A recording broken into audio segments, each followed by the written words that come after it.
Assalamualaikum warahmatullahi wabarakatuh. Perkenalkan, nama saya Rick Jariko. Saya di sini ingin mempresentasikan mengenai makalah komunikasi lingkungan yang saya buat, yaitu konflik sosial dan lingkungan di kampung nelayan. Saya memilih studi kasus di Pantai Utara Kota Cirebon, Jawa Barat. Sebelumnya, saya berterima kasih kepada dosen pengampu mata kuliah saya, yaitu Pak Ati Ardiansyah, yang sudah memberikan tugas mata kuliah ini, yaitu mempresentasikan makalah yang saya buat. Makalah yang saya buat ini berjudul Konflik Sosial dan Lingkungan di Kampung Nelayan. Studi kasus yang saya pakai itu di Pantai Utara, Kota Cirebon, Jawa Barat. Langsung saja masuk ke dalam pembahasannya. Di dalam makalah saya ada beberapa subtema. Di dalam isinya, di bab 2, itu ada beberapa poin penting, yaitu yang pertama gambaran lokasi, yang kedua konflik di kampung nelayan, lalu ketiga pemicu konflik tersebut, lalu keempat penyebab konflik, lalu kelima dampak konflik, lalu yang terakhir yaitu resolusi konflik. Langsung saja kita mulai pembahasannya. Di pembahasan bab 1 mengenai pendahuluan, itu saya hanya menjelaskan sedikit mengenai konflik itu apa, definisinya, manusia itu apa, konflik antar kelompok seperti apa, hal seperti itu saja yang jadi pendahuluan. Tetapi saya ingin langsung masuk ke dalam isi dari makalah saya, yang merupakan hal penting bagi diri saya, yaitu mengenai isi yang seperti saya bilang tadi, ada beberapa poin, ada 6 poin atau subtema di dalam makalah ini.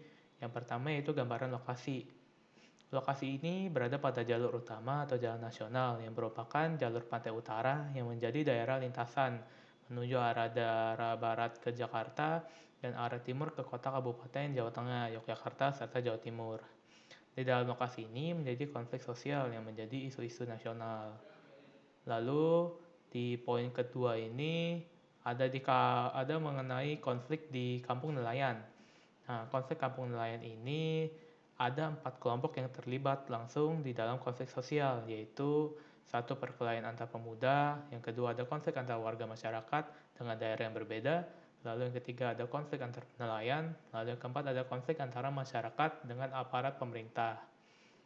Konflik atau perkelahian antar pemuda seringkali terjadi antara pemuda Kampung Cangkol dengan Kampung Kasunean, Kelurahan Lemaunguk. Konflik ini terjadi karena pemicu atau penyebab hal yang sepele seperti mabuk-mabukan, permasalahan asmara, maupun konflik antara geng motor. Perkelahian antar pemuda merupakan salah satu konflik yang seringkali berlangsung dalam waktu yang lama dan menimbulkan korban jiwa.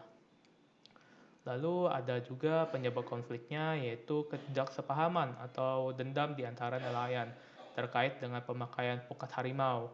Karena pukat harimau ini sifatnya kan negatif untuk para nelayan karena bisa merusak ekosistem laut, merusak binatang atau satwa yang ada di dalam laut tersebut. Nah, konflik antar masyarakat dengan aparat penegak hukum atau pemerintah terjadi ketika masyarakat mulai menaruh ketidakpercayaan terhadap pelayanan yang dilakukan oleh pemerintah setempat. Masyarakat mulai kurang percaya kepada pejabat di lingkungan dinas kelautan. Dinas kelautan yang selama ini dipercaya membantu nelayan, dijabat oleh seorang yang bukan ahlinya. Oleh karena itu, nelayan lebih sering mengadukan permasalahan ke kepolisian air atau ke pengurus organisasi nelayan. Lalu yang poin ketiga atau subtema ketiga yaitu pemicu konflik. Pemicu konflik yang paling dominan pada masyarakat nelayan yaitu karena persoalan sepele. Berdasarkan informasi yang didapat, konflik yang terjadi karena masalah sepele lebih banyak dilakukan oleh kaum muda.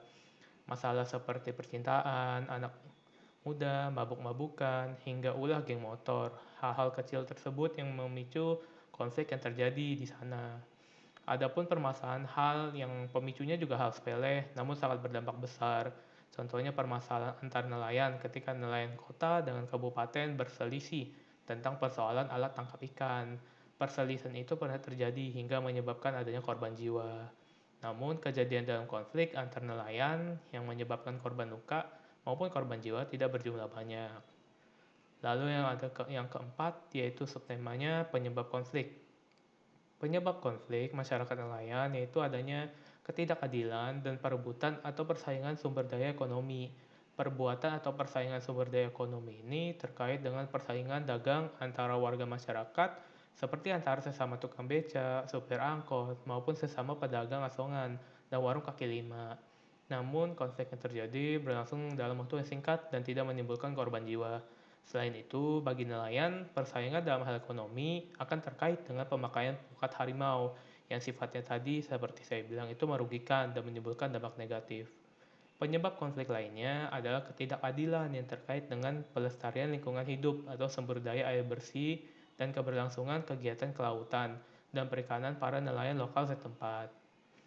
Nah, hal ini juga ditanggapi oleh mayoritas masyarakat nelayan bahwa pemerintah memberikan peraturan yang belum sifatnya optimal atau hanya dijalankan secara setengah-setengah. Lalu selain itu, konflik yang terjadi disebabkan adanya ketiadaan batas wilayah. Masyarakat nelayan mengemukakan bahwa tidak ada batas wilayah penangkapan ikan antara nelayan yang satu dengan nelayan dari wilayah lainnya. Lalu subpoin yang kelima yaitu dampak konflik. Dampak konflik yang paling dominan yaitu adanya korban jiwa, baik secara ringan maupun berat, bahkan kehilangan nyawa. Sempat terjadi peristiwa perkelahian antara masyarakat daerah Cangkol dengan Kasunean, dengan keterlibatan semua usia di kalangan masyarakat Cangkol dan Kasunean pun terlibat. Adapun dampak konflik bagi nelayan dalam konflik yang terjadi pada masyarakat nelayan yang terjadi di wilayah Kelurahan Lemaunguk tersebut yaitu gangguan atau hambatan dalam aktivitas mencari ikan dan adanya perubahan nilai budaya masyarakat nelayan dan penurunan permintaan penjualan ikan. Dampak tersebut juga yang sifatnya mencari ikan biasanya dipicu oleh permasalahan alat tangkap ikan karena seperti yang tadi saya bilang itu pukat harimau itu menimbulkan konflik karena pukat harimau itu dampaknya berbahaya dan bersifat negatif. Lalu yang subtema terakhir yaitu resolusi konflik atau penanganan konflik tersebut. Penanganan konflik yang dijalankan oleh masyarakat umum Lemaunguk dilaksanakan dengan cara negosiasi dan mediasi. Hal ini dinilai sebagai bagian dari kerukunan kehidupan bermasyarakat. Negosiasi oleh karena konflik yang terjadi seringkali berlangsung dalam waktu yang singkat dan bersifat ringan.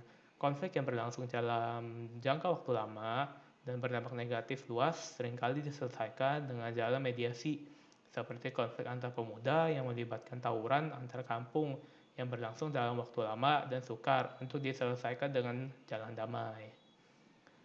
Sementara itu, dalam hal resolusi konflik antar nelayan dilakukan dengan melibatkan pihak keamanan dan ketahanan daerah, pihak pemerintah daerah yaitu Dinas Kelautan dan Polisi Air, dan pihak asosiasi atau perkumpulan nelayan daerah. Penyelesaian konflik menekankan pada pihak-pihak yang secara langsung terlibat dengan konflik oleh pemerintah setempat kepada masyarakat nelayan, seperti sosialisasi, penyuluhan, pelatihan terkait dengan pencegahan atau penanganan konflik. Lalu ada pun beberapa analisis yang saya pikir itu penting, yaitu analisis dalam beberapa poin, yaitu yang pertama analisis pemicu konflik pada masyarakat nelayan, yaitu merupakan bahwa pemicu konflik ini baik masyarakat nelayan dan antar nelayan bersifat sepele dan tidak rasional. Pemicu konflik antar kelompok di luar nelayan pada masyarakat diakibatkan oleh masalah pencemburuan antara pasangan yang saya tadi bilang juga, seperti juga mabuk-mabukan dan suara knalpot. Hal sepele tersebut yang menimbulkan konflik. Sementara pemicu konflik antar nelayan adalah tuburukan antara perahu yang diikuti dengan adu mulut. Lalu adapun analisis penyebab konflik yaitu ketidakadilan dan perebutan atau persaingan sumber daya ekonomi. Lalu analisis dampak konflik adalah adanya korban jiwa dan korban luka, kerusakan lingkungan, kerusakan bangunan, dan terjadinya perpecahan antara anggota masyarakat dan ketidakpercayaan terhadap pemerintah. Lalu yang terakhir, analisis resolusi konflik adalah dilakukannya pendekatan keamanan secara negosiasi dan mediasi. Pendekatan keamanan dilakukan oleh pihak kepolisian pada saat kedua kelompok sudah mulai berhadap-hadapan, serta pasca konflik dengan diberikan pengarahan agar tidak terjadi konflik kembali. Sedangkan negosiasi dilakukan oleh para tokoh dari kedua kelompok yang berkonflik, serta mediasi dilakukan oleh aparat pemerintah dan keamanan. Lalu itu saja, mungkin ini hanya sedikit kesimpulan mengenai konflik tersebut.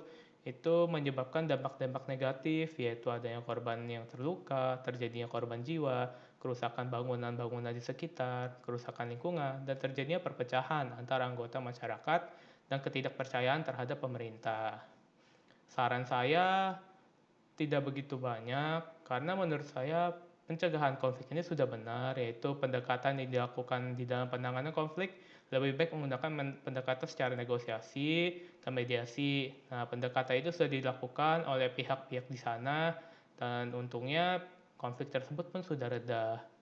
Mungkin itu saja presentasi dari saya mengenai makalah komunikasi lingkungan saya. Kurang lebihnya mohon maaf jika ada salah kata ataupun kekurangan di dalam presentasi saya. Sekian, terima kasih. Wassalamualaikum warahmatullahi wabarakatuh.